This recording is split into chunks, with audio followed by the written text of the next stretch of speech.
Hi, it's Wasabi. Welcome back to the channel. We've got a battle today on the Pearl River map, and it's Matmann from Pretty Clan. He's in the Progetto 46, the Tier 8 Italian medium tank. Introduced the auto reloading mechanism. Now, most of the important battles on this map are actually in the centre of the map here, where most of these tanks are heading. If you capture the town area here, you can basically have shots across the map in different directions. So there's normally a bit of a battle here, and to the right from A7 to F9 is where most of the heavy tanks battle, but you often get a mix of tanks here. I've got some medium tanks here, the Centurion 5-1 and the Barask, and on this side of Lanson, but Barask basically walked out here.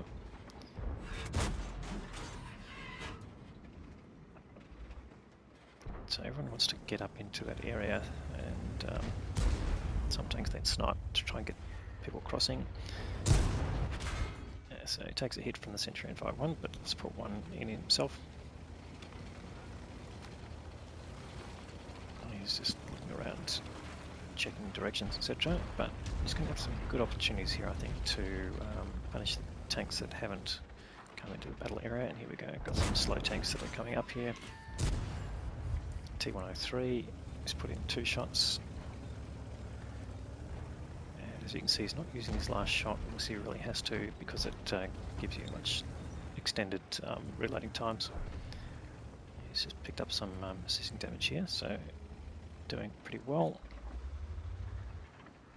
And these tanks here are just not paying attention to him. T103's backed off and he managed to get up 2 shots in there. And again, you can see not using his 3rd shot.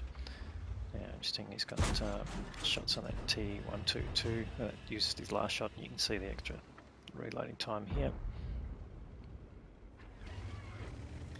This doesn't have the special auto reloading mechanism that that Basante introduced, with a special timer that if you shoot while the timer's reached its specific zone, it improves the reloading time with extra shells. So you've really just got to manage your reloading here.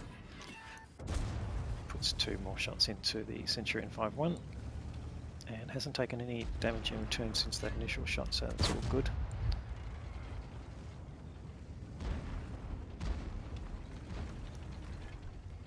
So again, just waiting for his shells to reload, catching these tanks.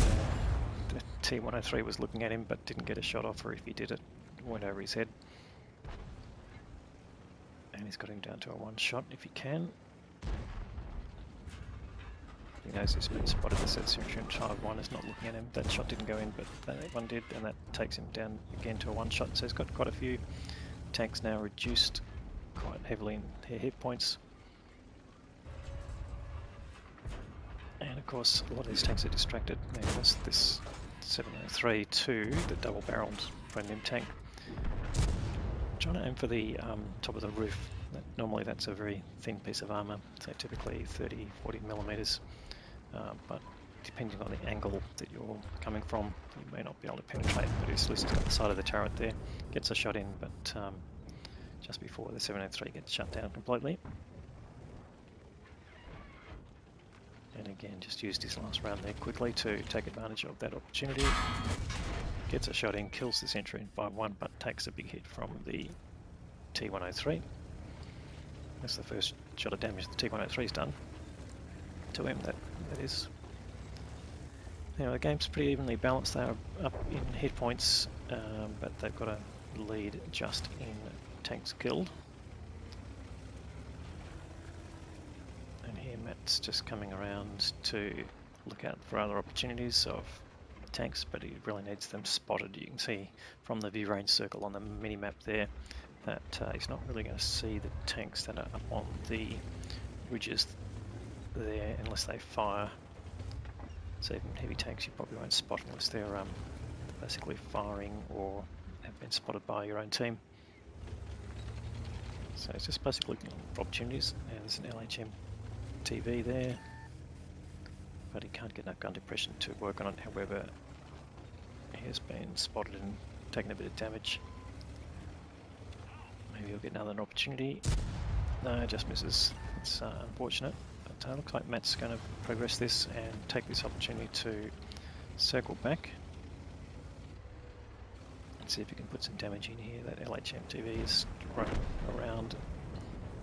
But is he going to make a mistake? Yes, he has. Come on, Matt, get the hit in. Oh, finally gets that shot in.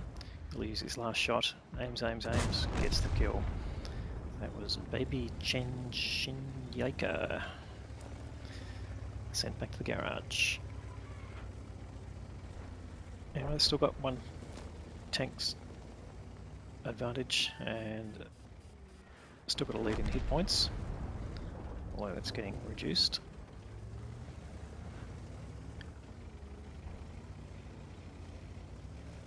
Needs to get rid of that T103 if he can.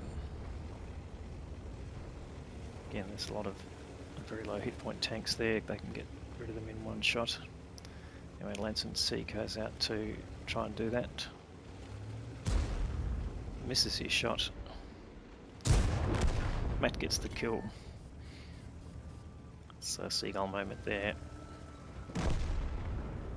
And the Lanson gets taken out by an invisible Striv S1, who so far hasn't been spotted, and Matt takes a hit from Artie.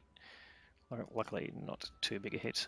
That's one of the dangers of medium tanks these days with the new HE mechanisms, that you can take a bit of punishment from Artie.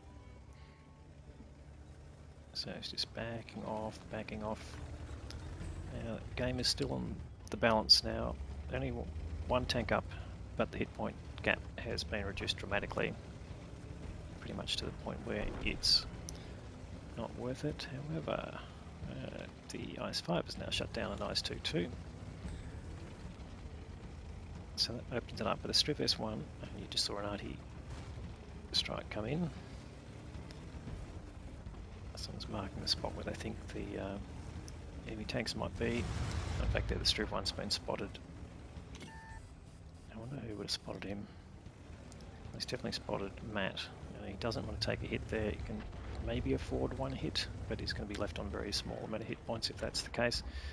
Artie trying to do their job.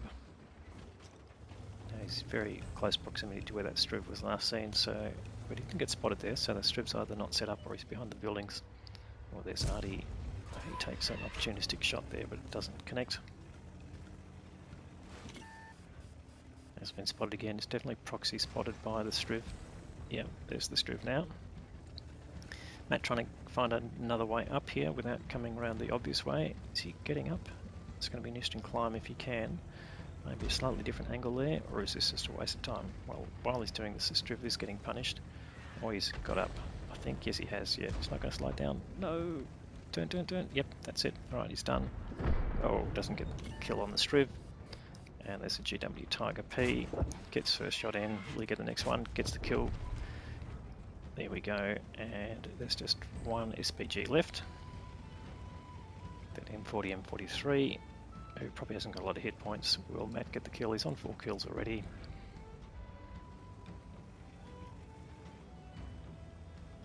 He's just getting close to 5k of combined damage. Gets the kill. That's 5 kills from Matmann, and that is the game. So an Ace Tanker Mastery Badge there for Matmann, the High Caliber Award for the most damage, and the Pascucci's Medal for killing 2 Arties.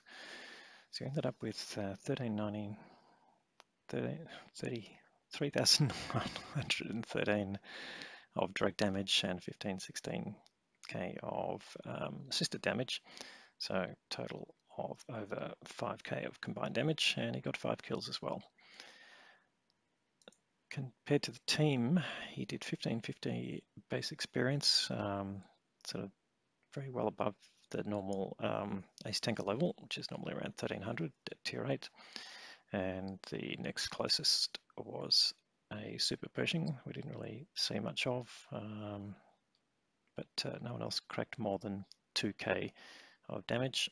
And on the enemy side, the best player was the Centurion 5-1 that he was versing there, who did get 2k of damage and finished on top of their XP pile. but generally a lackluster performance from both teams, and matmann was the difference there. So he fired 28 shots, 21 of those hit, 18 of those penetrated. Gave me his damage total. He used a modicum of premium ammunition and some premium consumables, but ended up with 86k of profit, which is exactly what you want out of a premium tank, particularly tier 8. So another great game there from matmann. If you like this battle, please give it a thumbs up. If you haven't subscribed already, please consider subscribing. We'll have more good content for you in the next few days, and thanks for watching.